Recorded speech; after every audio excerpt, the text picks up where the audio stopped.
The worst horror movie I ever saw was fucking great.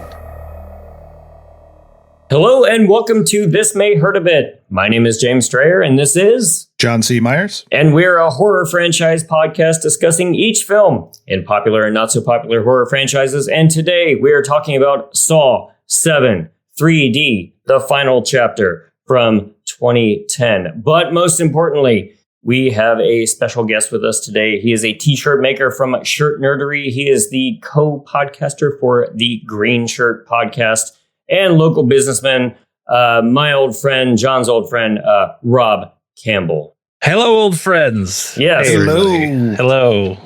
Emphasis on old. Yes, we met making films back in the day. We were an old filmmaking group. Yeah. No horror movies, though. We didn't really make horror. No. I've always regretted that for some weird reason. When I would think too deeply on Dark Nights alone, I'm just like, why weren't we not making horror movies back then? Because Strayer, you had a drama bent, right? Like your first film that we worked on was a drama. Full-on drama. Yeah. That's where we met. And that's where I met James, obviously, but it's where you and I met, even though we were interning at the same place. This was the first time we were face to face. And then as out of that, we started a filmmaking group called Cinema Queso. That's right. And then we used the title of your film Crocker as some sort of like inside joke later. Totally. About a cop whose partner was a dog. Yeah. That's right. It's adorable. Crocker. Yes. The best and toughest cop in the world. Absolutely. Yeah, it's so funny. I lovingly blame Aaron Farrar for the drama bent. And if he's listening right now, I lovingly blame him. Hello, Aaron. For the drama. Well, thanks for having me on. I'm excited that you guys made an exception to your usual rule of horror movies so we can talk about Step Up 3D. Now, yes, absolutely. Who do you think is the best dancer, Luke or Natalie or Moose? This is my question. This is not even a question. It's Moose. So why when John reached out to you saying that we were doing Saw, why did you run to the front of the line for Saw 3D? A couple of reasons. I do kind of like as the Saw franchise becomes slicker. This is the first like in the series where things start to become a little more. I enjoyed horror movies are great when they're dirty and grainy, and every Saw is in the dark at night up until now, and we'll get to that first scene in the light, and that's what I really stands out. But I also have a kind of a soft spot for 3D movies, and I didn't see this one in 3D, or did I? We didn't watch it in 3D, right? No, I think we did see it in 3D. It was in the theater in 3D. Yeah, that's right. Yeah. Okay, it's just not that impressive. That's right. Other than the Saw, but we'll get to that. I forgot that this was in 3D for a good portion of the movie. That's right. We saw it in 3D. So edit that out right away. I don't rush out to see every 3D movie, but when people complain about 3D being a gimmick, I kind of bristle at it because I think it's kind of cool. It sort of brings back the old time, the Tingler and dumb gimmicks. And also I grew up, my parents had a Viewmaster camera. So which has two lenses that are the distance apart as your eyes. So we had all of our family vacations on Viewmaster reels in 3D. Oh, fun. Which you could either look at in the little orange viewer, or you could like project and wear polarized glasses. And so my parents were always like, make sure to put a shrub in the foreground of this photo of this canyon. Teaching you cinematography at the age of 6. Yes. That's pretty or impressive. just how to hide behind bushes. Right. Well, just always something in the foreground, just to add that depth. So I've always really enjoyed, so all my boring ass family vacations are in 3D. Right. Which is great. Nice. I tend to agree with you in that I do think 3D is a gimmick. And I think that too many movies don't utilize that. Right. Like, that was so much fun watching, going back to Friday the 13th in 3D, is that it was just, we're going to throw a yo-yo at you. We're going to do all this like ridiculous stuff. And it's dumb as hell, but it's so much fun. Rather than being like, no, this is just a movie, but isn't it cool how it's also 3D? I do think that all third installments in movie series should be forced to be 3D. So yes. Godfather 3D, Dirty Harry, The Enforcer 3D, The Girl Who Kicked the Hornet's Nest in 3D, Clear and Present Danger in 3D, of course Alex Cross 3D, and then Ocean's 13D.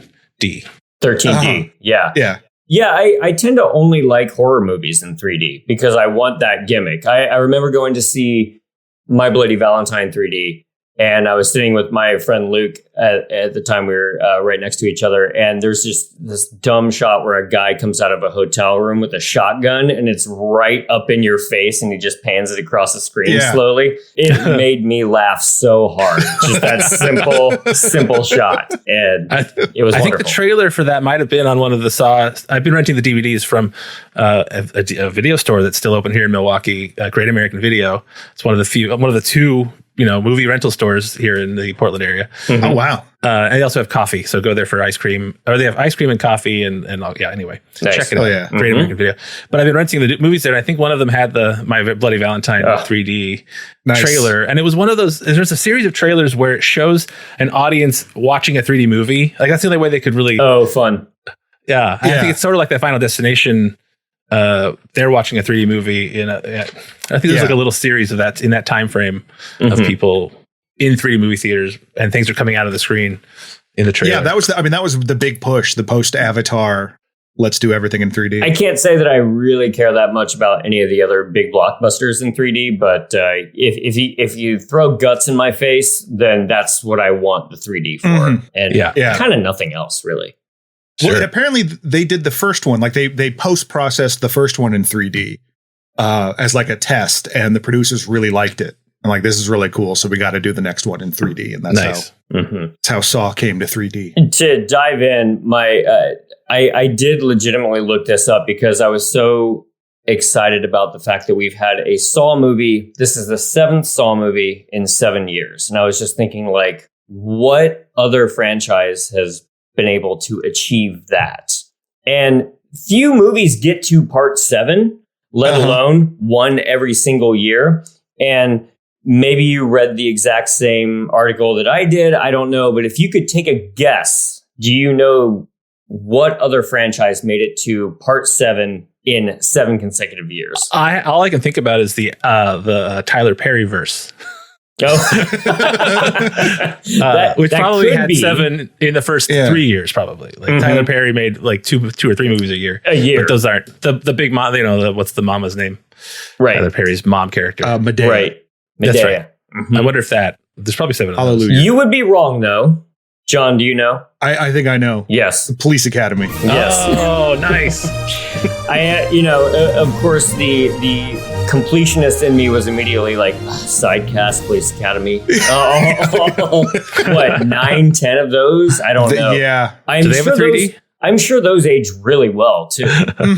Oh, sure. Yeah. Is there a 3D installment of Police Academy? I don't think so. I doubt it. That's too bad.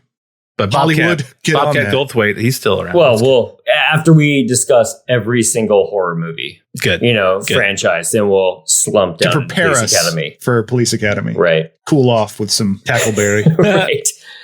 So this does jump right into having Carrie Elwes, Dr. Gordon, just dragging his stump down a hallway. And I will admit, this movie got a rise out of me within the first 2 minutes, where he gradually just pulls up his pant leg and you know exactly what he's about ready to do, which is cauterize his lopped off wound against a steam pipe, steam pipes just sort of exist all over the place in the Saw franchise. So steam pipes in abandoned buildings. That is the cornerstone of this city's economy. Yeah. I do like Carrie Elwes. I can't remember how many times he's appeared in this series. Just once. Just once, because they refused to pay him money. Yeah. Cauterized stump. Good start. Good opening. Solid start. It did get a vocal "oh God" out of me on the couch when I saw him rolling up his pant leg. So he screams, and then we flash to what Rob was starting to describe earlier: a daylight scene, scene that was shot not on a soundstage, which was very impressive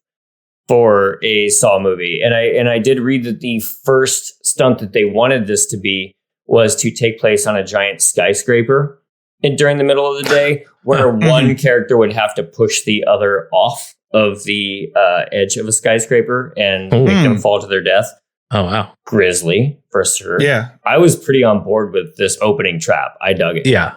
I think that's the main reason I like this movie in general. It was an interesting idea. I have been so saw-pilled, I guess, that immediately I'm going like, well, they're probably going to have to explain this in the next one, because this doesn't seem like something Jigsaw would do. Right. So public. It's very public, but it's two young men chained to table saws or saws like on a platform facing them. And then above them is a young woman, and there's a saw between them. And they apparently were a love triangle. Mm-hmm. So the whole thing is you have to push and pull. Either you take the saw to yourself to save the woman that's falling, or you let her get saw. And why would you care?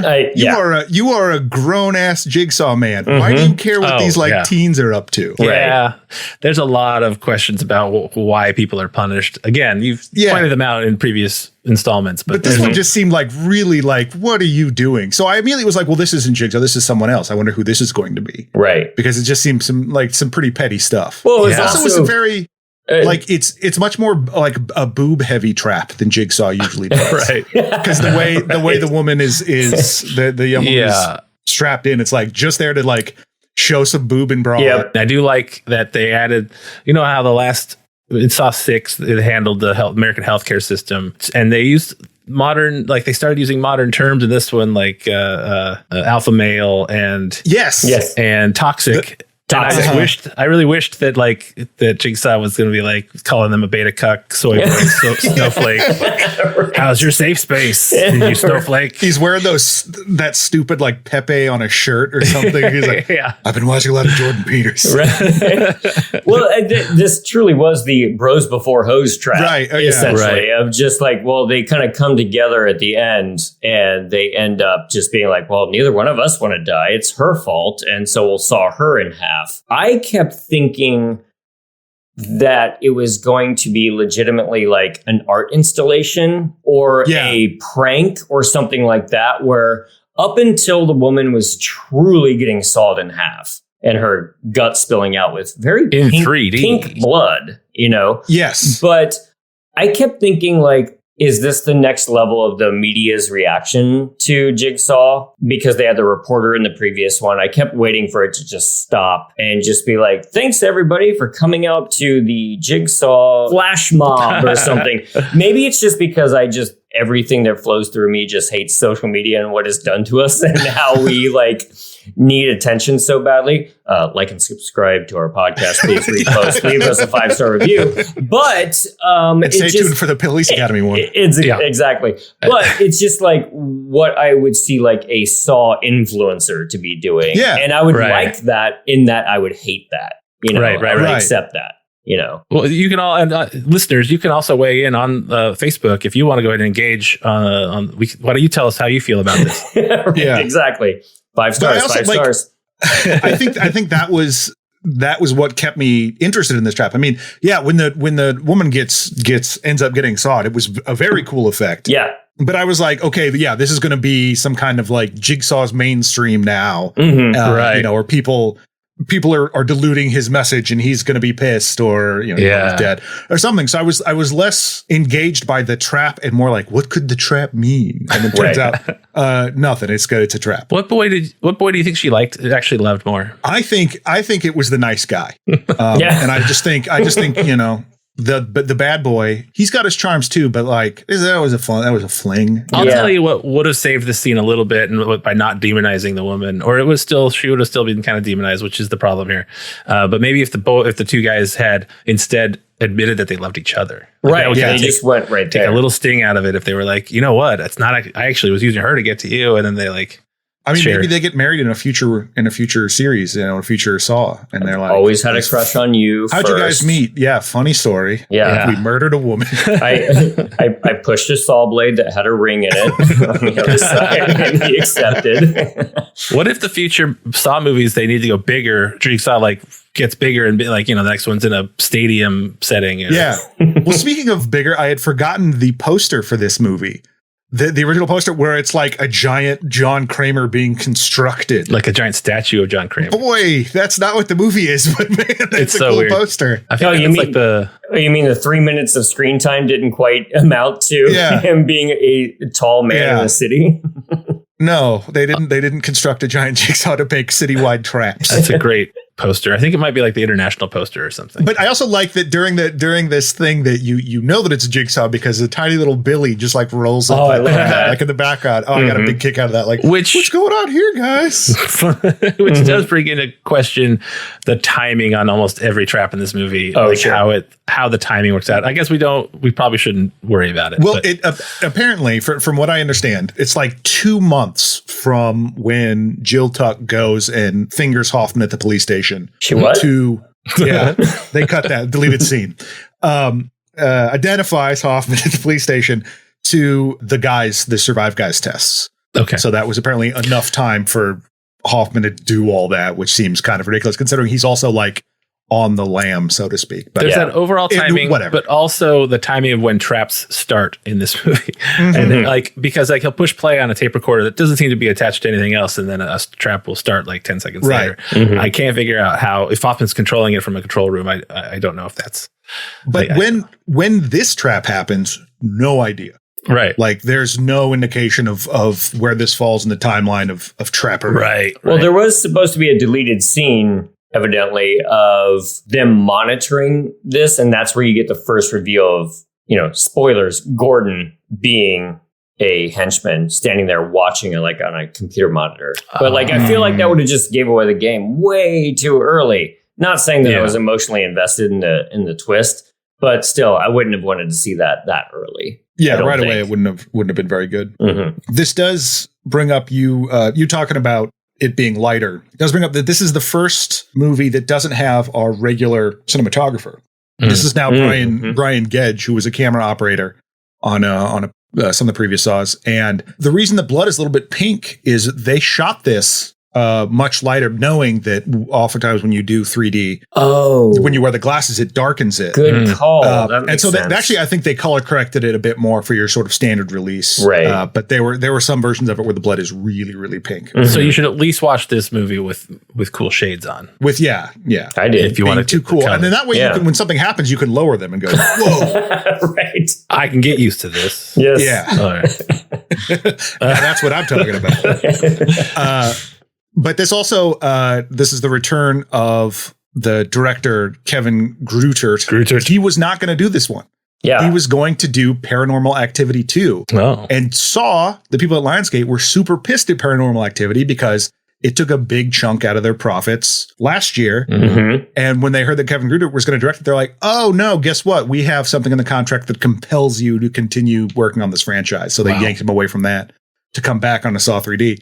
But I think he does a decent job. It's not like he's, pissy about it. I actually had a lot of fun with this one. Yeah, me too. I think this one is a lot more fun and ridiculous than the previous ones. And I think some of that is because we're not tied up in flashbacks. Oh, yeah, there's some, but it's much more like, here's the premise. Let's just run with it. Doesn't have to tie into anything else, really. You have the through line of Hoffman trying to get after Tuck, but beyond that, it's just let's go.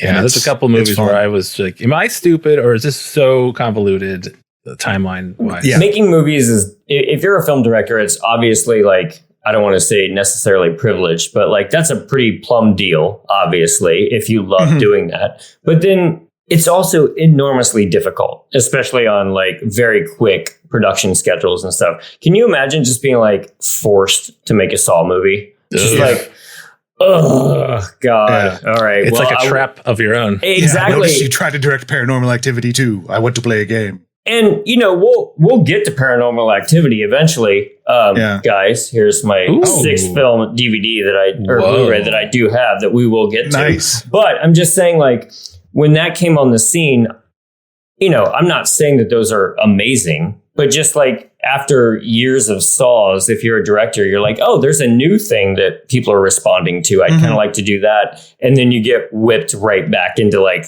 all right, I got to play this game again and shoot on these sound stages again. So yeah, considering he was an editor on it as well, like he's been involved for a long time wanting to branch out and do something else. And they're like, nope. Guess what, buddy? They pull me back in.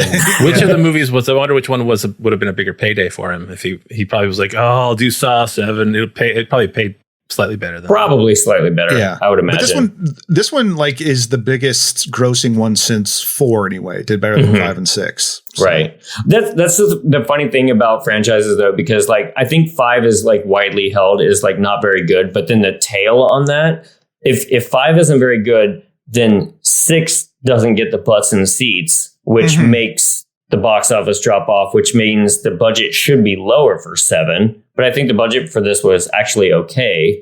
So people did come back around to this one. Yeah, it was 17 million and it was a little bit higher because of all the 3D stuff. Oh, sure. And it had added days, definitely. Yeah. Yeah. Yeah. because you have a bigger budget on the things that have to fall at the camera. So like extra guts to fall at the camera. Right. The saw that throws at the camera. Like those things usually cost. you pay per inch of like close to the camera. That's why a lot of low budget films are shot from very, very far away. Right. Jill Tuck, we're back. Jill Tuck is back. Yep. Yeah. God. So we do have the recap of the last one, and Hoffman's all beat up. He grabs the bear trap and he leaves as Jill hides for a while, and he sews up his mouth, giving himself like a little Dark Knight Joker grin. Yeah, half type Joker of effect. And there's another Joker thing later on that I definitely pulled out of here. But 2008, 2009, 10. A lot of Nolanisms in these type of movies. I was reminded of Dalton from Roadhouse sewing himself up. Absolutely. That's my chance to plug Roadhouse to Play, which I'm appearing in for the next 4 weekends here in Portland, Oregon. Roadhouse to Play. I play a couple bouncers, a couple different goons, a lot of inanimate objects. I play a fireplace.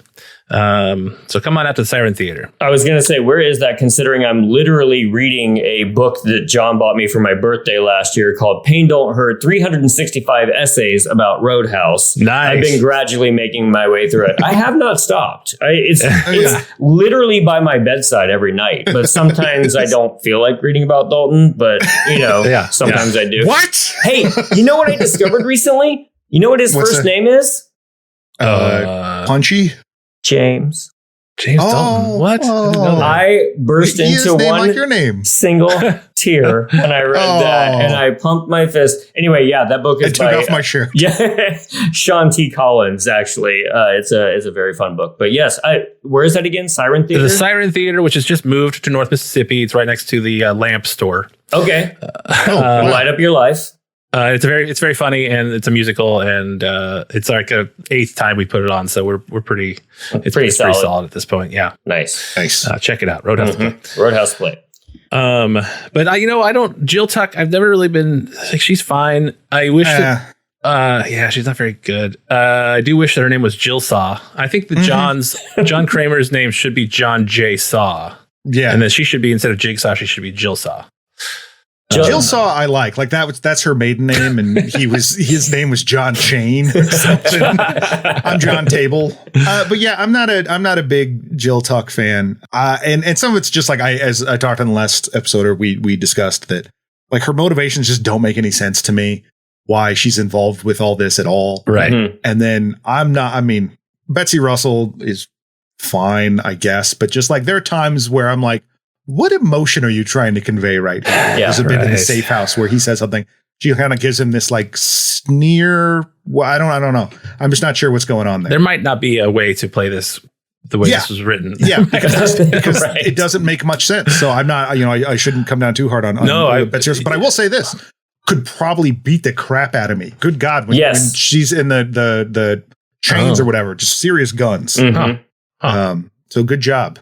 Absolutely. Good job, Betsy Russell. I did listen to your episode 6 today, and you mentioned that Hoffman's trap like stuck in the bars, and then he got his face out, and then you said the trap went off. I think the trap did go off, but then it was just like struggling to open the rest of the way. It was just stuck. Yeah. So if I can issue a correction before you start getting Twitter, all those Twitter mentions. Yeah, all those people. It was probably Michael that said that, so we'll just blame him. So, whatever. He did a great job. He was a great guest. Yes, absolutely. I do really like this next scene setup, actually. This guy, Bobby, who is kind of a tool. There are a couple of ideas in this movie that really, really, really work for me. The guy, maybe it's just, again, going back to the social media idea, but like everybody wants their chance in the spotlight. And a guy saying that he was trapped by Saw when he actually wasn't, or trapped by Jigsaw.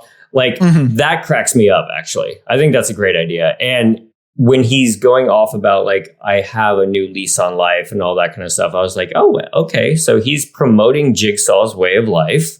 This is an actual thing that you can do, I guess. Like maybe this is a self-help idea that you just go get trapped by Jigsaw, and if you get your way out, you can release a book and everything. So I thought this whole concept was actually pretty effective. Right. And he should have had like a at-home trap. Like, hell, you could also, for upgrade the book, you can get an at-home trap.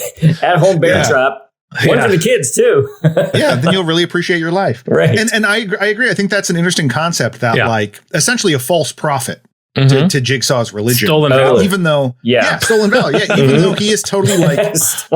All his shit is what Jigsaw, he's promoting is all what Jigsaw wants. Yep. It's like, no, but you're going about it falsely. You're not doing this correctly. And I thought that was a pretty cool idea. Because also the whole time, and we talked a little bit in the last episode about like, what's with these people that are left behind? Like what happens to them? Right. And it's also just the fact that we've an ongoing discussion is just how Jigsaw's shit doesn't seem to work that much, or when it does, it makes psychopaths. And there's never enough time. So there are very few people that walked away. Because never really a way to get out.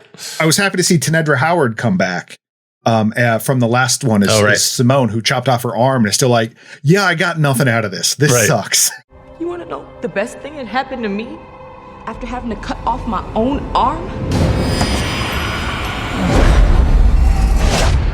Is handicap parking at the damn mall. But Bobby is played by Sean Patrick Flannery. You guys know what he's from, I assume.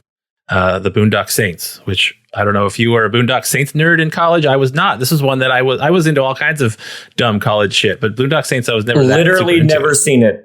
Yeah, I've never seen it. Are we three dudes in their 40s that have never seen Boondock Saints? I've seen it. I just didn't get I didn't get as into it. It's one of those movies. It's like Donnie Darko or Scarface or Fight Club. Yeah. You were into one of those, unless you were me and you were into the View Askew universe and Swingers. That was the other.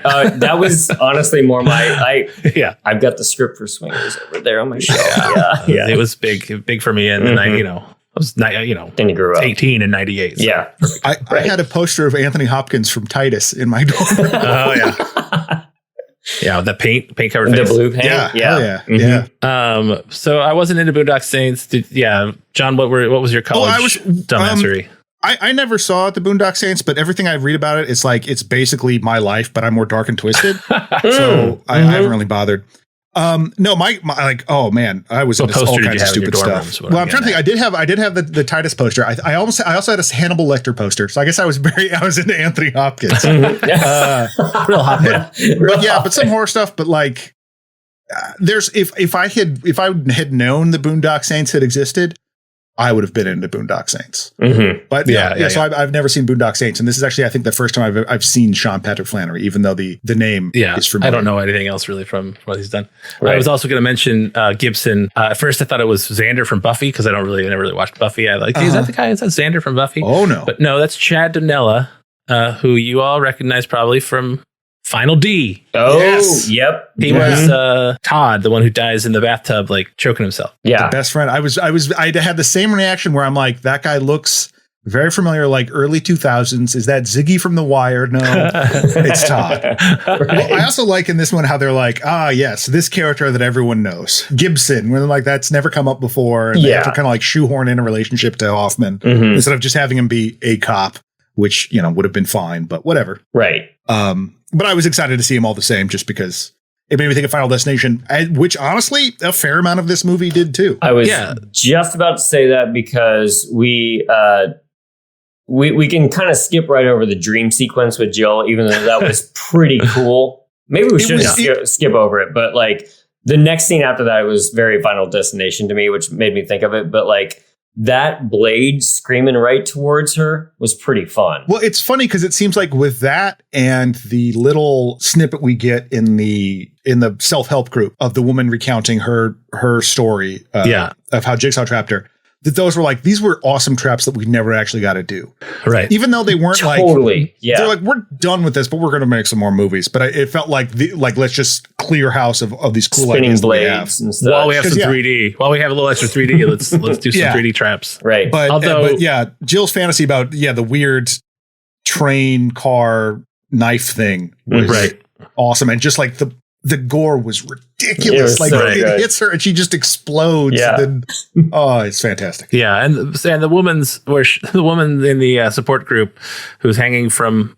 It seems like maybe it was an early jigsaw trap before it got too elaborate, because it was just a bunch of upside down lawnmowers underneath them. Yeah. Right. Like having taught in this movie, I did kind of wish that sometimes Saw would be a little more Rube Goldberg-esque, instead of just like, oh, we'll have them hanging from clotheslines and there are upside down lawnmower blades. Like, this seems pretty not that inspired, but Unfortunately, a lot of the Rube Goldbergness is just in the plot machinations, not in the the traps themselves. Although that does make me think of like Jigsaw being the head of a homeowners association. You're like, I noticed your grass is a little too long. Right.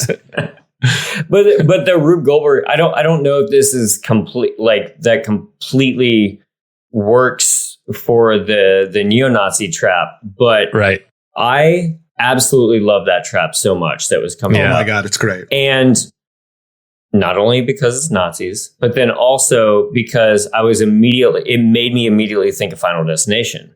And it's just like the gradual building on stuff.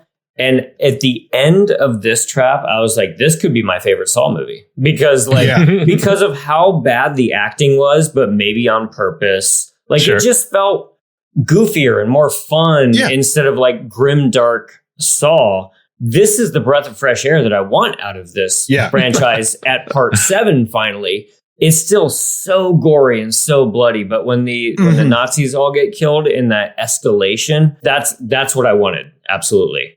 You couldn't take a breath of fresh air when that judge was getting covered in pig guts. God damn it. I still love the pig gut trap. But it's like, that's what I want. Like, enough of this stupid, like, who's leaving notes for who. Right. Just crush some heads under tires. Yeah, exactly. That's what happens here is that a Nazi named Evan, played by Linkin Park singer Chester Bennington. Right. Some new metal singer or whatever. One of his little grunts and screams at the beginning, I was like, that sounds really familiar. Wow. Ended up being him. But yeah, so he wakes up and there's an 8-track player in the car. Yeah, that was good. Yeah. It pops itself in, right? Or it pops itself in somehow. Okay. Mm-hmm. But he's like, hey, you're a racist. You have intimidated others based on their physical differences, but today it is you who will run scared. He's in a car. The car is up on jacks. Underneath the back tire is apparently like his girlfriend, who was another alum from that Scream Queen show, apparently. Got that role from Gabby West. Her head's underneath the tire. There's a dude chained to a garage door in front of the car, and behind the car, there's a guy whose like arms and mouth are like tied to the car with chains. Right. And it's basically just like, hey, you hate people for their skin color. You're super glued to the chair. Are you willing to give up your skin to pull this lever? Because we're all the same color on the inside. Exactly. Red. And the 8-track starts playing. Come on, people now. Get on each other. Exactly. That is something I was kind of hoping for, something like that, because that was one of my favorite bits in Final Destination 4 is why can't we be friends? Right. Yeah. But yeah, sure enough. And it's again, like most of the tension, although it's gross, like you can see like his skin pulling off or whatever. Like it is gnarly, but like most of the tension is can he do it, not like how much pain he's in. It seems like it's a little bit more focused on actually being able to do it. And no, he can't. But girlfriend gets gushed. Head explodes. Oh, I'm sorry, splatted, because it's just one thing. Girlfriend gets splatted. Everyone dies, and the car drives off. And the guy gets flown from the windshield, and it's just was the so icing over on the top. cake. Yeah, I was like, this is okay. I'm in good hands here. This is gonna go all right. It is like the problem. It's not a problem with Saw, but we've talked about how so many Saw traps the people can't escape.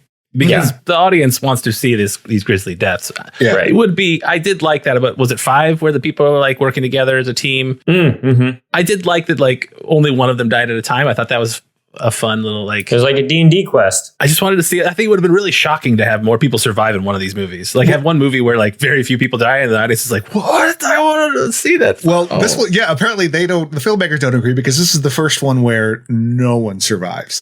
Like, no, because usually like, he saved the judge in 3. Jeff saves the judge only to kill him later, but that's on Jeff, not Jigsaw. And like, there's like usually like a couple of people get saved. Something. Nope. Bobby just biffs it the entire time. Every time. Yeah. Single but one. I do think but not for lack of trying. Not for, he does give his best. I mean, the racists aren't related to Bobby, but that's fine. So the racist kills were, this is a great set piece. Yeah. I mean, I don't want to go recency bias, but this is definitely top 3 for me of traps. It was just so funny. And it's the tone that I've been kind of craving from these movies. It was also really well edited. Like the tension just mounted and mounted and mounted and then exploded all out. It like legit really well done. I thought. Well, this also seemed like a trap Hoffman would make because there's not a lot of moving pieces. It's just I can put up a car up on jacks. That's true. And then have him drive into people and pull this guy's arms off. So after this, we do get the support group stuff. And I love what John was saying earlier about our character saying like, I didn't learn shit. But then also the other woman just saying like, so killing him was your only way out. And like, it really does start to, not in a meaningful way, but like tackle all the morality of how convoluted Jigsaw stuff is getting by now. I feel like, John, you would have absolutely shined in that meeting of just like yelling at people about their trauma. Yeah, exactly. That's what I do at most meetings. I don't know, like, what's this about? His motivations just have not made sense over the past, 2 days that this has taken place, you know? Right. It was awesome to see like the dude from 5, the junkie from 5 that burned down the building. I think it was like the mom of the mom and son in 6 that murdered that guy. I think so. With the hydrofluoric acid, which I'm kind of like, nothing happened to you? This is a net win for you. I mean, you had to murder a guy, but chances are, well, your son did it. So your hands are clean. Like, you're fine. Yeah. Get over it, lady. I do think the Saw series made 2 missteps in that, like, trying to early on establish John Kramer was only killing the people that deserved it, or just giving them a chance to survive when, in fact, 30 seconds is not enough time ever. Yeah. And then the other thing is like the one sentence where he's like, I didn't actually kill anybody. That really stands out to people. And to me as like, is this like, I'm glad they didn't keep pushing that narrative after that, but that sentence really fucks it up for the rest of the going forward. Oh, you're completely. like, you did kill those people. Like, I mean, like in concept, when you don't look at it too hard and there's not that many instances of it, like in the first one, it's like, okay, you did, but it's arguable. But then when it's clearly like, no, you absolutely set people up to die. Did we ever learn how Boondock Saint actually got those scars in his chest? Or were they fake? That's a good question. I don't think they do. I mean, he shows them off at the minute. He's like, let me get naked to prove a point. And he takes off his shirt. But he's got 2 scars on his pectoral muscles because his story is that he survived a jigsaw trap.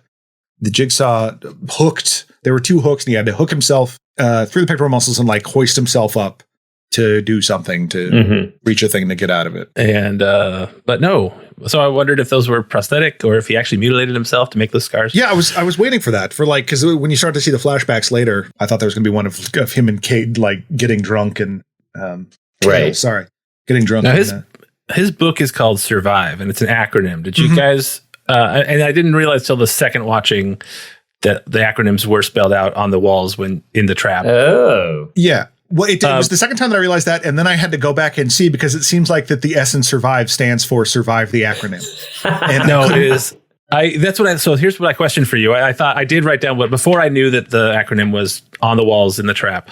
I was like, I'm going to come up with my own because that's really funny to me that they didn't actually address what this acronym is. So I'd had the S's Survive, and then untie your bonds, and then retie them. Oh, and then view your life differently. Okay. And then the next step is indifference. Yeah. And then the next step is value your life, and then end. But I don't know if you guys, had it throughout the recording, if you have your own. I'm going to be thinking about this. Yeah. That's pretty good because I do like it's a sort of it's a more natural thing where you're like, value life and then stop caring about just it. Indifference. Indifference. Like, that's sort of because then when you get old, you do, and then you die. It's a 6-step program. Retie your bonds to family. That's right. So you can also chime in on the Facebook group, listeners. What is your Survive acronym? Yeah. Go ahead and how would you get through a Saw trap, or just how do you survive each day? What is your acronym? Can you guys tell me that? Can you guys tell me how you live? The actual acronym is start your life anew. Understand your problems, redefine your priorities, verify your self-worth through commitment, ignore your detractors, value your loved ones, and embrace every day as if it's your last. I think you could tighten that up. Yeah. Buddy. Those are pretty. That's that first draft. That's kind of wordy, but WGA is on strike and all, but So don't write too hard. Yeah, let's get a second go at that. But it is funny kind of talking about these people. As I mentioned before, like seeing this clearinghouse of traps, is that I did hear that the producers were talking about how, like, for this movie, because they said it was going to be the last one, they really paid attention to the fans and stuff. Like the fans had brought up about how, like, oh, there's teeth on this poster, but no one has ever done anything with teeth. And they went, we can do something. Oh, God. Yeah, this listener, Gina, a huge sicko, was on the saw boards. And so hopefully she got what she wanted out of this. Because on one hand, I'm like, well, listening to fans is dumb and don't do it. But on the other hand, it's like, this was still early enough. This was like in the midst of all the Lost stuff too, where like people loved theorizing. And I can see if you were really into these, like getting way into it. Like I had completely forgotten that there was that scene in Saw 6 where Jill Tuck goes to drop off the videotape. Like she's just in a hallway because it just seemed like it didn't matter to anything else. But if you're like really focused in on it, oh man, who was that? I'm going to theorize all over the place. Sure. And if the filmmakers are listening to this podcast, we could probably, I think they should have a statue of John being built, like the poster. And also that his name should change to John J. Saw. John J. Saw. So let's get those. These are some fans that you should incorporate our. Yeah, with the AI technology, whatever, just you can redub the mouths or whatever. So it's like, you were married to John Saw. John Saw. But yeah, so they really wanted to go out with strong with this one to answer any questions and title up, even though I have more questions at the end. But yeah, exactly. In doing so, we get reintroduced again in this scene to Dr. Gordon. He gives a big sarcastic clap at the back. So sarcastic. So sarcastic. Which is so soap opera-y. I love it. I'm sure I speak for everyone here when I say how grateful we are to be part of your promotional DVD. Just being a big prick about it. And right. I love it because no one knows who he is. And like, why would they?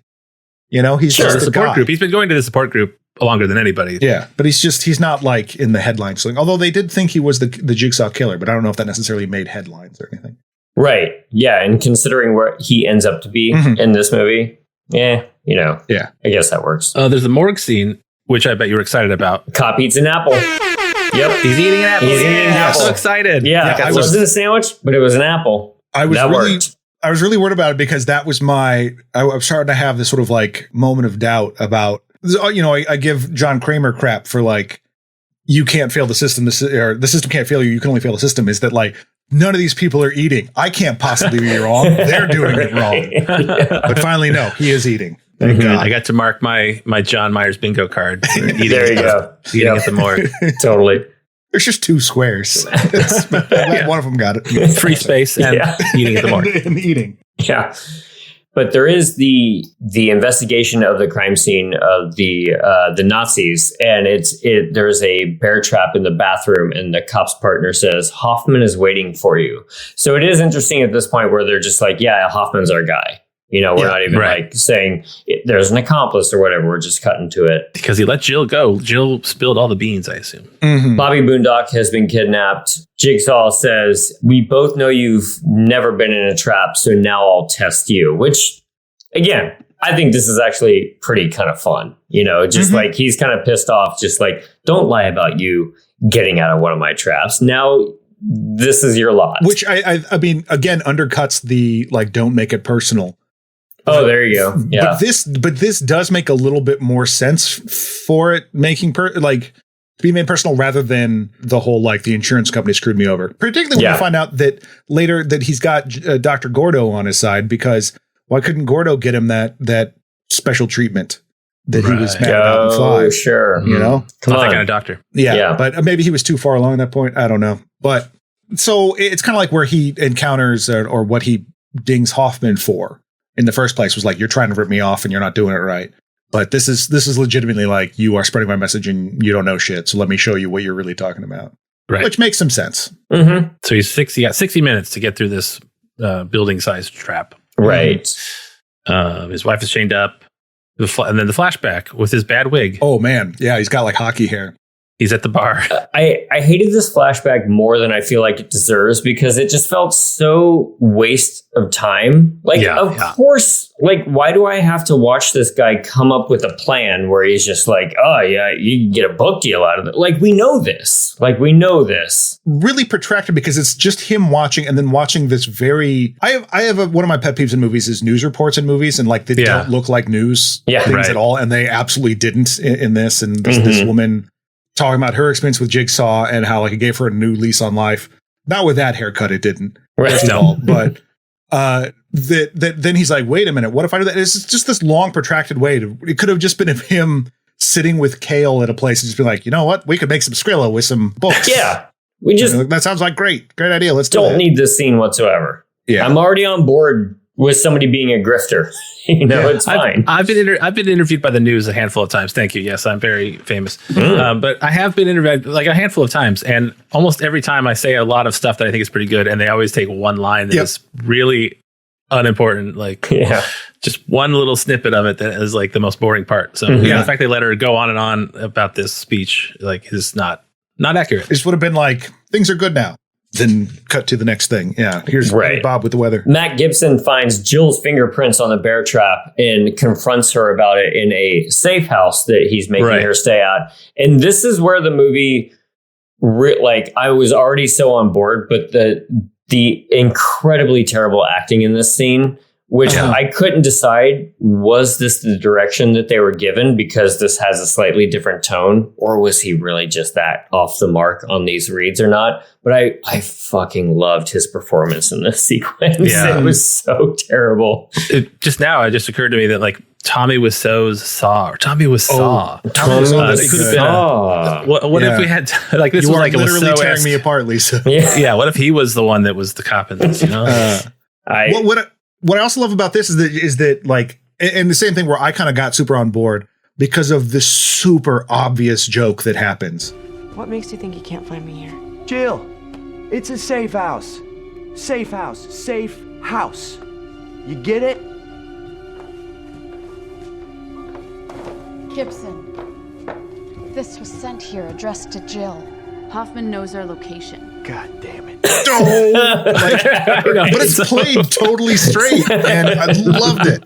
I was like, okay, this is absolutely ridiculous, but it feels like it knows what it's doing. So. Does Hoffman know the safe house because he's tapped into the cameras at the precinct? I mean, how does he know where the safe house is? That would be my guess, is that somehow he got that. It's like, because it seems weird to be like, this is a safe house only cops know about. Don't worry, Hoffman could never find it. No, it's a safe house. I mean, yes, Hoffman has been here before, but no, it's called Safe House. It's in the title. He has an apartment on the upstairs floor, but don't worry about it. It's safe. Yeah. So a bomb goes off in the junkyard, and Gibson watches a tape of Hoffman saying he wants Jill, and if he gets hurt, then the game stops and everyone goes free. Otherwise, Gibson, our hero, is complicit in all these deaths. So all he has to do is give up Jill, because that's Hoffman's only motivation throughout this entire movie, is getting to Jill.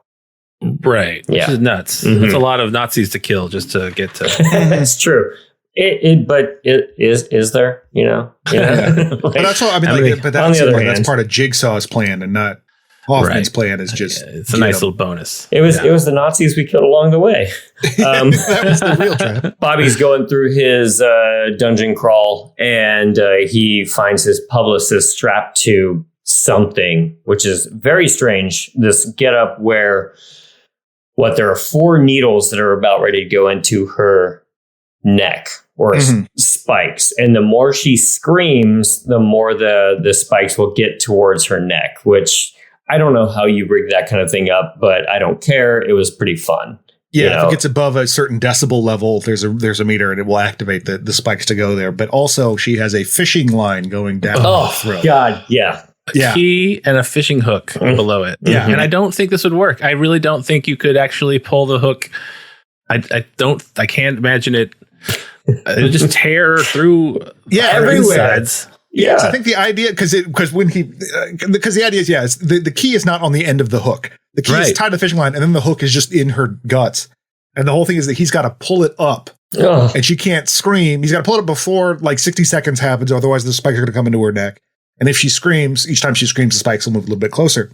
So he's got to pull it out and shut her up at the same time. And when he finally does, it's harrowing. And when he finally does, there's like some chunks of stuff on that. On the book. He just kind of tosses away. But it's like, that can't be good. Like that much internal bleeding probably is not great. Right. Mm-hmm. Right. And like, I maybe want to see, is there a Mythbusters type show that like debunks or like tries out horror movie? I bet Mythbusters did an episode or two, I bet with. Could be. There's a YouTube channel. It's like how to escape every saw trap. Which is insane to me. That I was thinking it would be cool to have a Mythbusters type show where they see if you can pull a hook out of somebody's throat without killing them, or if a human arm weighs more than a guy's tummy fat. Right. Yeah. As was debated previously. Yeah, that's right. Exactly. That's right. Yeah. This is all part of like a clumsy Speak No Evil. Yes. Right. This one is Speak No Evil because she was a PR person and she shouldn't have been lying out loud through using her voice mouth. Mm-hmm. I guess it gets clumsy. Like it's another hat on a hat on top of the Survive acronym. Mm-hmm. Now we've got the three monkeys covering their because the here one doesn't really work because it seems like there's two don't speak and don't see because the second one is a crossover. But I do love that he pulls the key out and she still ends up screaming her full head off too, probably in pain from all the internal bleeding, but still the spikes go right through her neck. Well, and I think he runs out of time too. I think it's just a culmination of stuff that it just wasn't happening. But that's what you want in a saw trap where the hero actually succeeds, but a hair too late, so you still get the death scene. All he does is torture her for the full time. Yeah, but it is much better to have a guy struggle against that than the Saw 3. Like keep talking about this, but the Saw 3 Jeff being like, "Gosh, I don't know, should I save this person? Mm-hmm. Well, they're almost dead. Now I'll make some attempt. Oh, they died. Yeah, I'll shoot." I'd rather see someone like fight against it and fail from the beginning. Yeah. I do love at the end of this, though, he just yells, "All you needed to do was just shut the fuck up." Right. It is her fault. Yeah. Okay. You're right, Bobby. Bobby finds a copy of his book as he keeps going through the labyrinth. And now we've got the big flashback scene where we get the 3 minutes of Tobin Bell. Oh, and that dumb hat. Yeah. Mm-hmm. Is he trying to look younger because it's a flashback? It's like Steve Buscemi in 30 Rock. Yeah. Like, hey, kids. Check out my backwards hat. Yeah, he's wearing a backwards hat for no reason. My only guess is like, we can't see his face well enough. I don't want to relight. We don't have the time to relight the scene. Just flip the hat backwards. How about just no hat? Because it just looks real stupid. Tobin Bell maybe has for the other Saw movies, he had shaved his head to that balding look, but he had grown back a long Fabio mane for another role. He had to cover his luxurious hair. Maybe. Yeah. He's just got a beehive under that hat. But this whole sequence is pretty dumb, and it's obviously just shoehorned just to get Tobin Bell some screen time, which is always a good thing, as we've discussed before. The more you have Tobin Bell on screen, that's always a good thing. However, I don't know if it happens immediately after this flashback or not, but it's just he takes the dust jacket. And there's this moment where we're supposed to put two and two together that Bobby believes it was that guy at the book signing that left this book without a book jacket. So it's a very common thing that could happen to anybody. Yeah. It's also that's what it is. When you write a self-help book like that, I have a feeling you meet your fair share of weirdos. I doubt there was just one guy. It's I remember that. Yeah. Whereas just all these people are I need this because my brother-in-law, and then just goes and launches some crazy story.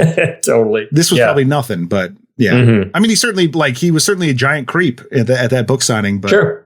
Yeah, the leap you have to make here is a little dumb, but whatever. I'm glad you pointed out why they did that, because I thought, did they just do that? They have to shoot this extra scene because it was missing its dust jacket, and they were had to show the origin of why the dust jacket wasn't on it. We're going to spend thousands of dollars and hire a crew for a full extra day. His book would have a dust jacket on it. Why doesn't it have it? Yeah, look, Gina is going to roast us on the forums. We got to get this dust jacket. Right. I do love though, when Bobby finds his lawyer pinned down, a cage comes crashing through the window, revealing Billy the puppet, explaining the trap. And that got the full-on laugh out loud alone on my couch moment with the cage. I am such a fan of these last two movies, and they're like throwing Billy at things. Yes. Because they just slam him up against the window in 6 and then do this. Mm-hmm. Like, what a pointless thing to do, but it made me so happy. Yeah.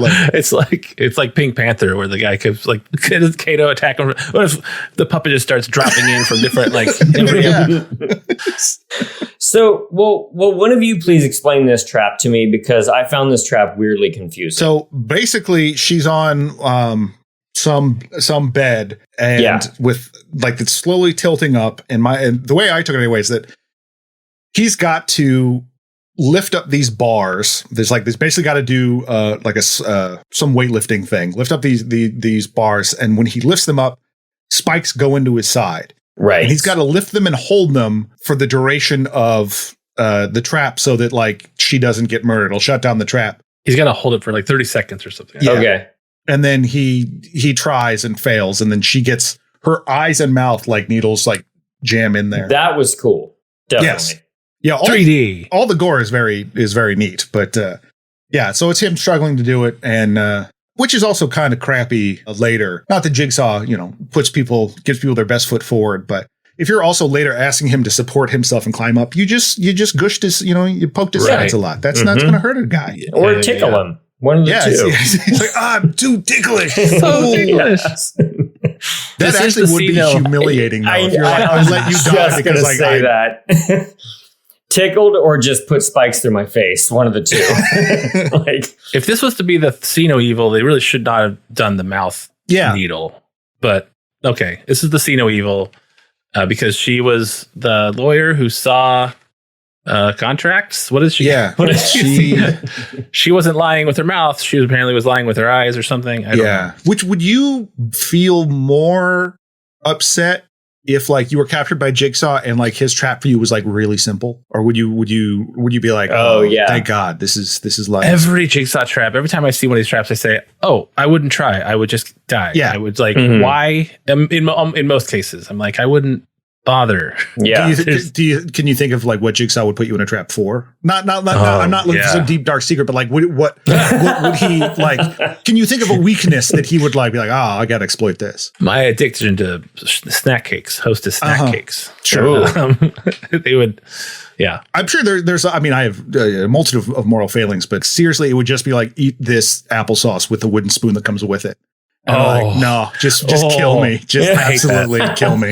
I'm the same. Yeah, I like your Hostess snack cakes only though. It's like the shot from The Simpsons where Homer's in hell and he's like actually like having to eat the donuts on the conveyor belt. Yeah. And the devil gets exhausted afterwards. He's like, you've been here all day. Like, what about you? God, I was trying to think about that. Like, what would be my greatest moral failing? But you have none. Yeah, it doesn't have to be. My greatest moral failing is not that I can't eat applesauce with a wooden spoon. I'm just saying it wouldn't take much to get me. I don't know, being forced to watch every horror movie franchise I guess, all in a row while needles slowly get put just under the undersides of my eyeballs or something like that, I actually, time to come clean. My last name is actually Saw. I'm John Saw. Oh, John Saw. Yeah, you got me. Yeah, I would go down so easy. It's ridiculous. Oh, completely. Yeah, I am going to think on that though. What would be mine, and would I be offended? I like that idea of like, would I be offended? Like, come on, he didn't think that much of me because I got out of this too quickly. That's my problem, right? Man, you don't know nothing. Yeah. You didn't do your research. You didn't have Gordon.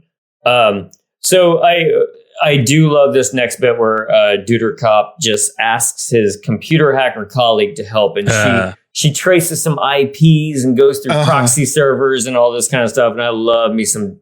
I don't even understand half this shit, like when it's actually real, when it's real, but I definitely don't understand it in these contexts, and I love it even more so. What if he filtered the email through so many proxy servers they can't track the IP address? I mean, just flip the algorithm. Is that real? Yeah, flip the algorithm was my favorite one from last time. I wanted him to keep telling her to enhance the email. Yeah, exactly. Enhance. Enhance. Right. Bobby finds another trap, and the guy is blinded with something over his eyes. Kale. Okay, Kale is... Yeah, that's his buddy. Right, and a lot of It looks like Gareth from the British Office. Yeah. Okay, yeah. But he's wearing blinders because Bobby Boondock has to tell him, he has to audibly hear where to go. So he's supposed to hear no evil. I guess. But he dies by hanging. But I like this concept of a trap because he's on one side of the room, the floor's all busted out except for a few planks. It seems very video gamey in that way. Oh yeah. And then he's got to try to coach Kale to get across the things, and Kale has his blinders on and there's a thing around his neck that'll choke him when the time runs out. It's sort of a playoff of the Steam one from the last movie.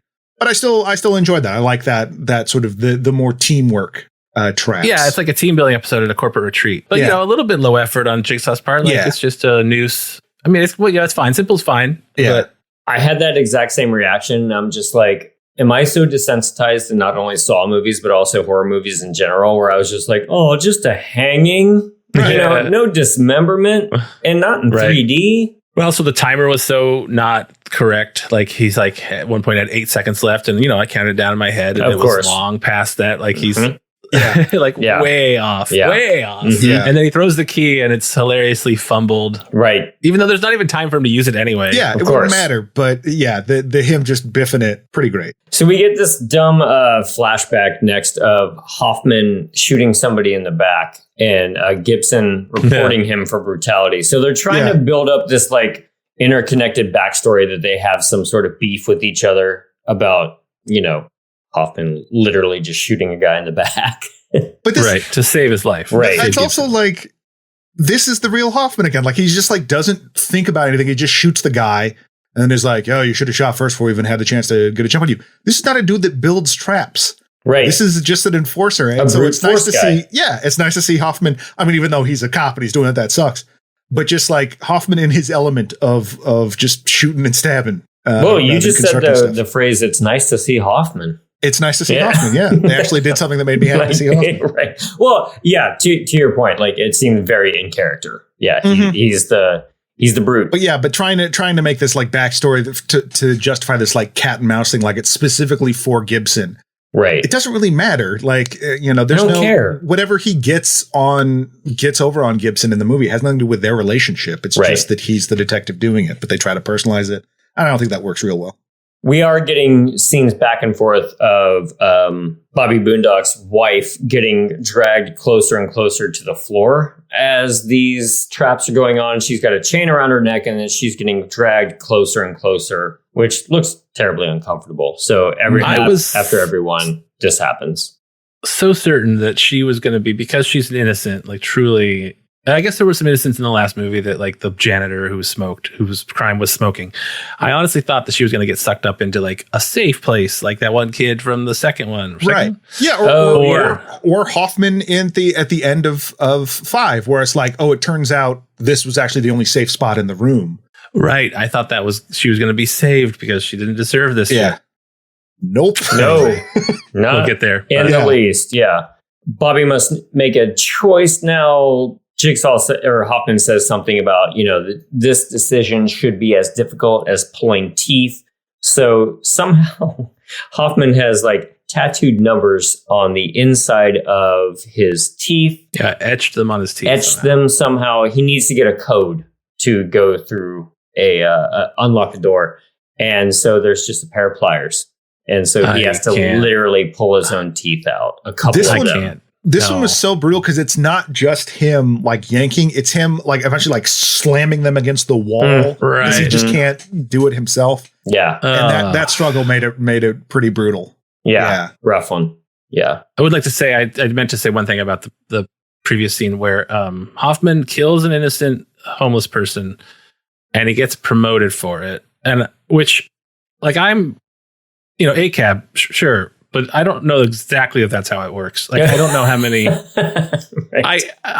We can imagine that's how it works, but I don't think somebody's ever gotten promoted for killing an innocent person. They usually just get on leave. They get paid leave. Yeah. Well, promoted. It's specifically this specific situation where he shoots a guy in the back, and the guy he saves is like, yeah, he shot him in the back. A fellow cop. They're not like, we better promote him. Like, it seemed a little whatever, but go to hell, Hoffman. So I can't believe that Hoffman's still our main character 7 movies into this. Like, which one did he come in? Like 3? This is almost Hoffman's series. Like at this point, this is more Hoffman than Jigsaw. And he's so much less interesting than every other character. Like, I thought he was done after the last one. I was like, good God, can we just get beyond Hoffman? But, we can't get beyond the Thunderdome, evidently. No, he is the Thunderdome of guys. This should have been Shawnee Smith should have been the Jigsaw going forward. Yeah. Completely. Yeah. Yeah, so, way more interesting. It's just one of those moments when you realize, like, oh, this character who is our big bad essentially has been here a lot longer than I expected, and this is our lug. Yeah, which is funny because you think about, who's the bad guy of Saw? It's Jigsaw, but the one doing most of this shit is Big Hoffman, apparently. Yeah, even though it's him setting up traps that Jigsaw once done, but he's still the bad for a lot of these. Exactly. Yeah. What a mistake. Yeah. Yep. Right. Yep. So SWAT team starts finding bodies all around, and I feel like this might be the first time that we've seen people discovering the bodies in the jigsaw traps, which is kind of fun. Bobby gets the code, which is 5693 for all you Saw trivia fans out there. Nice. Yeah. I wonder if that means anything. Exactly. It's the director's the code to his voicemail. There you go. Yeah. Bobby finally gets to his wife, and of course she's behind an electric fence, and I did kind of like this whole sequence, actually, because the idea being like, you lied about being in a trap. Now, to prove that you can actually escape this, I'm going to make you actually go through with it. So please take these giant hooks, impale yourself, and suspend yourself via chains. Hoist yourself up. Right, because you have to reach an electric an extension cord to plug it in, and that will free your wife from like all the electrocuted stuff that's around. Right. So he's just like, a suspension guy from like, 2005, like industrial clubs from around 2005 or so. Right. This guy, he actually has to put hooks through his pecs, and I was just thinking to myself, like, when he takes off his shirt, I was like, man, I should start working out. It might help me like in a saw trap, but no, because it tears the skin out of his pecs anyway, and he can't do it. And he gave it a good try. I mean, he did just go right for stabbing those hooks in. Like, he just went for it. Yeah. Right. No hesitation. But he whizzes it, and man, his wife gets punished for it. God, this one felt, for as much as I do like this movie and like all kind of the hyper stuff, this felt bad. This felt bad. Well, it was so incredibly elaborate. It looks like she got put into like a 1960s like shuttle or like, I was so excited that he was just gonna, like rocking her out. Exactly. It turns into an escape pod. She's safe. They're like a rocket to the moon shot through a cannon. Exactly. It was going to end up into the moon's eye in 1916 or whatever. But no, it's more like that sort of golden bowl thing or whatever that like it just starts, flames go up and starts roasting her alive in this oven. And you get repeated shots of her like skin cracking, and suffering. Yeah. It's a bummer.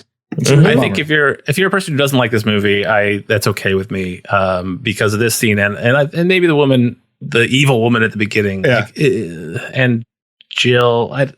Not a great movie for women. I would be interested though, like in doing like looking back over all the victims or something. It does seem like he has a more male heavy roster of victims. Thank goodness, compared to like most sort of slasher killers or whatever. Right. But this one just felt bad because it's another one of those like, well, what exactly did she do? What did she do? Yeah. Nothing. Yeah. And that she didn't even know he was lying. She discovers it in this moment. I mean, because even in the stupid the bit in 4, I think it is. 4 is the kick down the door guy one, right? Oh man, don't get me started on kicking down doors. God. Since I watched that movie, I have not kicked down a single door. Just so you know. Well, okay, so maybe that's on something. I'm thinking about my life in a different way. I don't get every day when I come home from work, I kick down the door, and Jill says, "Like Jesus, dude, like please, buy more hinges." Right? Hinge budget's way up. But the abusive couple in that with the pins, the needles through them. How that like. well, she wasn't saying anything about his abuse, but he was also abusing that little girl, and she wasn't saying anything about that. So, okay, maybe that's a little bit more of a gray area where this is just like, no, this guy lied to you and that's your fault. Yeah. Right. That's not great, but I guess you're right. Like in 6 it led up to this because it was your crime is smoking or your crime is being an old lady. Yeah. Or having no friends. That was right. Crime. Right. Yeah. Which die or does he's just sitting there watching that happen? The Bobby. Bobby. We not ever find out. Oh no, he tries to run forward and he gets electrocuted by the electric fence. That's it. Okay, thank you. And he can't get closer, and so he has to watch her, or at least hear her roast alive, because I don't think he can see through. Yeah. So his next book is going to be real good. Exactly. Yeah. We had the jawless Nazis dressed up like Hoffman. Oh yeah. So at this point also it's revealed that Hoffman has been monitoring the police station, and somehow it like has this whole thing where he with the explosion that happens in the car lot. He organized that. He's been in the car lot the entire time. There's the bathroom they go into at the beginning actually had a secret door that led to his lair. He's been in there. When he blew up the thing, switches places with one of the Nazis in a body bag and puts the Nazi in a cape and puts him in front of the computer so they think it's him. And then just gets escorted carried away to the morgue, to the coroner's office, where he just wakes up and starts stabbing everybody. And this felt like a video game in that it was just like press X to stab through the jaw. That's like all he does. Like 3 different people. It's just like jaw stab, jaw stab, jaw stab. He should have been ripping their throats out like Dalton in Roadhouse. Yeah. Come see Roadhouse play at the Siren Theater. Real blood, real throats being ripped out. Yeah. No, but I did again. This is that's what Hoffman does. Is he's a brute force guy. So is again doing what he does best, and he ends up getting to Jill, who's been in a jail cell there for protection. It's like, oh, he throat stabs 5 of the people, and one of them just a neck snap, right? Like throat stab. Mm-hmm. Gasses the SWAT team. That's right. Yeah, because that's more of that felt like a simple jigsaw trap that was effective. Just drag some tablets into a thing and boom. 6 throat stabs. Yeah, he takes out a lot of people. That's the second thing that I feel like they lifted right from The Dark Knight, where the Joker is brought in a body bag type of thing, and he wakes up and just immediately stabs the guy. And I'm not saying that from a point of view as somebody who was so stoked when that movie came out in 2008. I'm saying that more from the point of view of like how people just like riffed on that movie for so long, around in this period of time. The most egregious being like, the villain wanted to be caught the entire time, which happened so many times. But this is just like, The Dark Knight was popular and everybody loves the Joker, even though I'm incredibly tired of him. Everyone loves body bags. And body bags. Yeah. Love it. Yeah. Jill does not learn a lesson of stabbing in the throat. Instead, she stabs him in the back of the neck, and that she should have learned. Yeah. Throat stabs is where you want to go for the neck. Stabs with something. I don't know what she's stabbing with. Yeah. It is funny that it's taken 7 movies for probably the most iconic trap of the Saw franchise to finally move forward. Yeah. Yeah. Mm-hmm. And I thought like if this was indeed like how you're going to wrap it all up, what a great way to end it. Agreed. Remember this thing from the beginning? Here's actually how it would look if it went off. And he puts it on 3D. Jill's head. Yeah. Right. And it's nasty. It's very gross. And it was nice to see. It was cool to see. Like I kind of wondered what it would actually do. Okay, so Jill's gone in a pretty spectacular way. We can all agree upon that. But John Kramer is set up as a character who sees all ends, who always has an out and all that kind of stuff. But what he says to, is it Carrie Elwes at the end? He says if Jill dies, I want you to do this. Mm-hmm. I just feel like that's kind of outside of Jigsaw's character, where he would not have even let her die.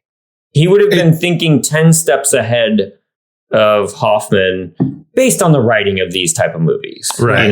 But see, the way these movies are written is then it's a fun way for you to go like 3 movies later to be like, well, he was prepared for this eventuality and actually wanted her to die so he could do this, and this, and this. This is the final one, John. This is the final chapter, the final one, which is why it ends sort of open-ended where I mean, it's a little bit of a crummy thing too. I was like, oh yeah, Dr. Gordon's back, and I guess he's been working with them the whole time. Bye, everybody.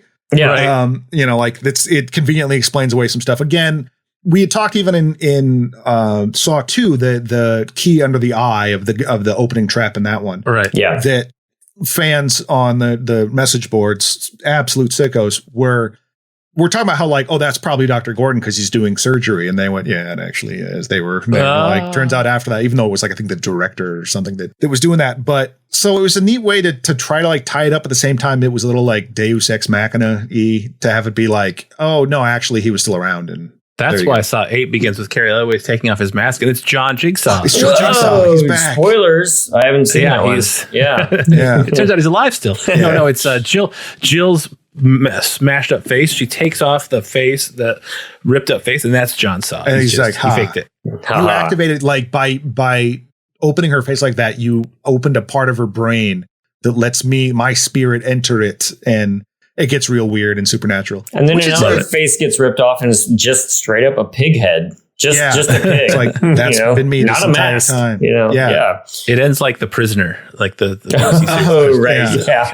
It's like all these Johns like, unmasking one another. So there we are. Mm-hmm. Full circle. Yeah, Bear trap. Oh, but Hoffman dies. Carrie Elwes like stabs Hoffman as he's trying to make an escape with his go bag with money and guns, which I assume both of you have, right? You've got a go bag with cash and a gun and a passport and stuff. I was kind of hoping he would get away, just because it's like his whole thing for like these last couple of movies has just been like trying to get out. You know, like I got to do this one last thing for Jigsaw. One last job. I'm taking control. And like, because he is an idiot and has done the stuff, and not like that he's a likable character or whatever, but him somehow getting free of all this would have been, I don't know. You like Hoffman? Love him. Why don't you marry Hoffman, John? I can't. He's dead. Yeah, we spent 4 episodes ragging on Hoffman, and now you want to see him go off and if that was like not like a happy ending, but like, oh, it's going to continue somewhere else. That actually he's on a beach. He's retired. He puts his sunglasses on. He lowers them down. Says, "I could get used to this." Yeah, and then it turns out the beach is a trap. But life is a trap, John. Yeah, especially when you think you're getting away or doing something well, or anything good can happen to you. It can't. It's bad. Exactly. But he's immediately attacked by 3 people in Pig's face, and I guess in the commentary, one of the writers mentions that those are supposed to be the 2 guys from the beginning. There's the two boys, so maybe they did find love with each other. Oh, wow. Yeah. But I would have had no idea whatsoever about that. Yeah. But okay. That was the only thing I could think of, because I'm like, who are these other 2 people? Oh, exactly. And then that was the only, like, it was just a process of elimination of who was in this movie. Sure. But yeah, then it reveals that he's back in the bathroom from the first one, and Carrie Elwes has chained him up, and he sees his saw, immediately goes for it, and Carrie Elwes is like, not happening.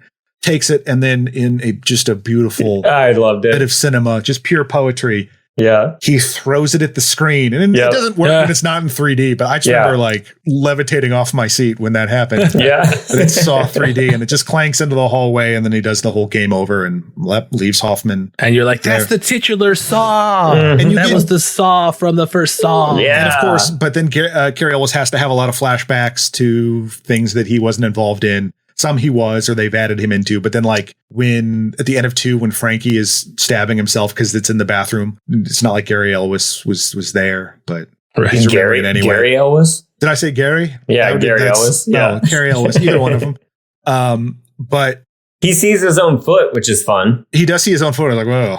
Yeah.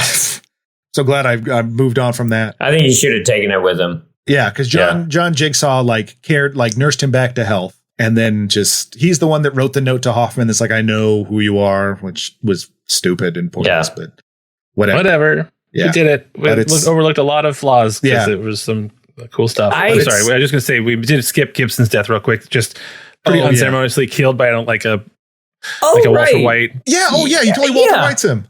Yeah. I thought the exact same thing. A Walter White machine gun, just like blowing people away. Kind of a lackluster, because when they find the zombie corpse, or the Nazi corpse in the Cape, they realize that Hoffman's at the station. This machine gun that was set up as turret starts firing and just mows him down. And like, why bother creating this whole backstory with them to just do that? And The rest of it anyway. It did kind of keep moving, unlike a lot of the other ones. This did keep moving, and the traps were pretty neat. The gore was ridiculous and over the top, and it just had such more of a breezy vibe for a Saw film. It wasn't just so mired in being soap opera-y and dark. It was just like, let's just murder people. The playful tone had me like right at the beginning, and I was just like, man, I could use a few more of these actually. Yeah. Give me some more like Nazi-like traps. Those were just ridiculous, and it's fun. Yeah. And it's also just, that was a fun way too, to be like, your friends suck too. So we could have a bunch of people. It wasn't like this convoluted, like technically he should have said something. It's like, no, you're all Nazis. Just whatever. Yeah. All right. Let's honor our dead real quick. I think there's a lot of them. Dina, played by Anne Lee Green, sliced in half with circular saw. Kara, played by Gabby West, face smashed by car tire. Dan, played by Dre Vergiver, jaw and arms ripped off by chains. Jake, played by Benjamin Clost, ran over by car in garage. Evan, played by Chester Bennington, thrown through the windshield of speeding car. Nina, played by Naomi Snekis, throat impaled with 4 spikes. Suzanne, played by Rebecca Marshall, eyes and mouth impaled by 3 spikes. Kale, played by Dean Armstrong, hung with a noose. Officer Matt Gibson, played by Chad Donowa, shot by automated gun turret. 2 unarmed police officers, also shot by automated gun turret. Dr. Adam Hefner, played by James Van Patten, stabbed in the neck by Hoffman. Unnamed coroner, also stabbed in the neck by Hoffman. 5 unnamed police officers, killed by poison gas. Unnamed lawyer, stabbed in the neck by Hoffman.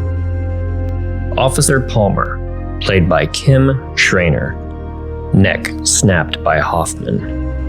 Unnamed police officer, also stabbed in the neck by Hoffman. Officer Rogers, played by Lawrence Anthony, shot in the eye by Hoffman. Joyce Dagan, played by Gina Holden, burned alive. Jill Tuck, played by Betsy Russell, mouth torn open by reverse bear trap. So I think we can all agree that we recommend this one more so than a lot of other Saw movies, I think. Yeah, I mean, plot-wise, you're going to miss a lot of stuff because it's been so convoluted up to this point. It kind of expects you to know a lot going into it, which is fine. It's the 7th one in a franchise.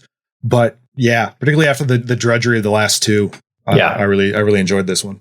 It's a fun one. You were right, Rob. I hope that it continues. I know that the next one, they continue getting glossier because they're newer, they're shot on newer technologies and they, Saw goes Hollywood, I think, or Sollywood, which does remind me that real quick, everybody should take a look at, I texted John about this Saw the ride that I ran into. There is a Saw ride that doesn't seem that good. There's a ride through video on YouTube you should check out. It doesn't seem that impressive. It's just kind of I really wish, here's how I would punch it up. I would have, when you're like going up the roller coaster track, you look over at the next car and where you're about to be, and it should go into a bunch of blades and then shoot blood out. And you're like, oh, we're about to be, we're next to do that. And like Splash Mountain, it should spray. It needs to be like a Guar concert. Like you just have to go into it knowing that you're going to get wet and filthy. Or like when you get down this like supports the safety harnesses that come down over you when it starts should have some element there that's like something for you to do if you don't do it by the time it's done. It like sprays your face with water or something. Like that's great. But this was just like, I don't know, was it kind of a roller coaster sort of thing? It was a roller coaster and like kind of just through gross locations and not really much. It should have been like cool animatronics getting destroyed. I think it's also in a park in London, I think, or it's like in England, which like it's overseas. What the heck's a British amusement park? Like that's America. I guess the British love their Saw franchise, I guess. Well, as an ending, do you think this, granted, there's 2 more that we know of, and there's another one, Socks, coming out. Do we consider this, whether or not we like this franchise, is this a satisfying ending? Is this what we want to see? It's good enough for? I mean, I guess I still have like a lot of questions because like, so is it all over now? Is Cary Elwes continuing on because he's got these two other guys? But it is nice to have the whole Hoffman thing put to bed finally, and whatever. I do look forward to remembering why there's a number 8 and who is actually still doing it. Like, I'm looking forward to remembering. I don't remember it all because this series is all about not remembering any of it. It's just, it is just the spectacle of the kills. Yeah. Which is why I think I like this one a lot, is that it was focused more on that, on just the spectacle of it and not soap opera slow clapping. And we'll get all kinds of spin-offs from the Book of Saw. Rob, I will ask you if you want to plug anything besides and including the Roadhouse play that you were in. But also, it just occurred to me that I should start asking our guests at the end, what is your favorite franchise, or what would you want us to cover? Like, what would you also be excited to come back to watch with us? Do you have a favorite franchise? Horror franchise. Yeah. Well, yeah. I mean, because obviously Police Academy, but outside of course. Yeah. Right. Weekend at Bernie's didn't quite make the franchise status. Only the two of them. That's a good question. Some Full Moon stuff would be fun. Yeah. I don't know what, I guess Dollman is. Dollman? I don't know how many franchises Full Moon. There's only one Dollman, but there's 13 Puppet Master films. Yeah. Well, that's right. There's two Dollman, or at least it's like Dollman and then Dollman versus Demonic Toys. He shows up a few times. Right. He does a crossover with the toys. And it's been a long time since I've seen those, so that would be really fun to visit. But that's your answer. Okay. And as far as plugs, yes, you can go see Roadhouse the play at the Siren Theater in Portland, and for 4 more weeks. I forget the dates exactly. It goes through June 17th. You can always go to shirtnerdery.com if you want to buy some pop culture-y shirts. I don't have a lot of new stuff. I just made some Camp Crystal Lake shirts, like let's say Camp Crystal Lake Camp Counselor. I have that at my retail store, which is Made in Milwaukee, which is here in Milwaukee, Oregon. It's an art store and apparel that I print the apparel and all kinds of local art there. And you can listen to me on a podcast about Star Trek The Next Generation. It's called Green Shirt, a newbie's trek through the next generation. My co-host Cameron, it's his first time watching the series. It's technically my second time watching the series, but I don't remember any of it because it was a long time ago. And we have our co-host Bobby and John, another John Bowles, that they both know more about Star Trek. So it's fun. And John Myers has been a guest, and you should check out his episodes. It's a fun show to do. It's good bunch over there. Definitely. And I have an old Shirt Nerdery shirt, the Super Mario 3 Lord of the Rings crossover that I get. It looks like the Mario map, but with Lord of the Rings. Nice. I get comments on that every time. Like every time I wear it, and then I have to kind of sheepishly go, I don't really know Lord of the Rings, man. I just like the shirt. Send them to me. Yeah. Yeah. Here, call this number. He'll explain my shirt. Explain. It's so hard for me. I make at my store, I make a lot of Milwaukee specific shirts. And so a lot of people, and I didn't charge very much. I don't charge much for them because I don't have a middleman. And it's so hard for me not to see people wearing the shirts that I made and stop them. Hey, stop! I made that. I would be thrilled. I touched that shirt. By the way, you're welcome. Yeah. Thanks to me, you're not nude right Depends now. on how That's my wig right there. That you're getting. Yeah. Your torso's covered.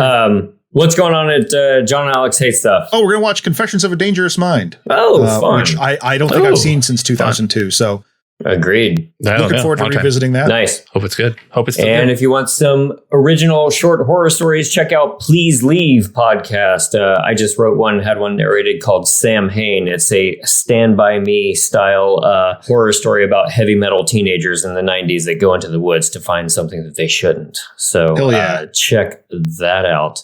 But otherwise, we'll be back next week for Saw 8.